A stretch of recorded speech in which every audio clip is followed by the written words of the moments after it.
ഷൗക്കത്തിന് തിരുവനന്തപുരം ജില്ലാ കോൺഗ്രസ് കമ്മിറ്റി നൽകുന്ന മഹാസ്വീകരണം AICC general secretary KC Venugopal MP ഉദ്ഘാടനം ചെയ്തു. KPCC പ്രസിഡന്റ് സണ്ണി ജോസഫ് അധ്യക്ഷൻ, പ്രതിപക്ഷ നേതാവ് VD സതീശൻ എന്നിവർ ഉൾപ്പെടെയുള്ള നേതാക്കളും പങ്കെടുത്തു.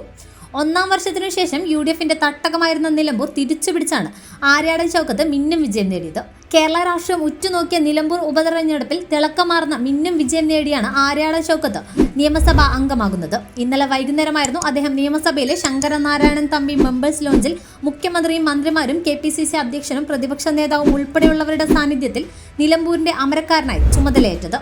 4 തവണ മന്ത്രിയും 34 വർഷം നിലമ്പൂർ MLAയുമായിരുന്ന മുതിർന്ന കോൺഗ്രസ് നേതാവ് ആര്യാടൻ മുഹമ്മദിന്റെ മകനായ Aryadan Shoukath KPCC general secretary കൂടിയായിരുന്നു. രാഷ്ട്രീയത്തിനൊപ്പം സിനിമ, സാമൂഹിക, സാംസ്കാരിക, ഭരണരംഗങ്ങളിൽ കഴിവ് തെളിയിച്ച ആര്യാടൻ ഷൗക്കത്ത് വിദ്യാർത്ഥി രാഷ്ട്രീയത്തിലൂടെയാണ് കേരള രാഷ്ട്രീയത്തിൽ ചുവടുറപ്പിച്ചത്. നിലമ്പൂർ ഗ്രാമപഞ്ചായത്ത് അധ്യക്ഷനും നിലമ്പൂർ നഗരസഭയുടെ ആദ്യ ഭരണരംഗത്ത് കഴിവ് തെളിയിച്ചതാണ് ആര്യാടൻ ഷൗക്കത്ത് നിയമസഭയിലേക്ക് എത്തിയത്. കൂട്ടായ്മയുടെ വിജയത്തിലെ സന്തോഷം പങ്കുവച്ചുകൊണ്ടാണ് അദ്ദേഹം ഇന്നലെ ചുമതലയേറ്റതും.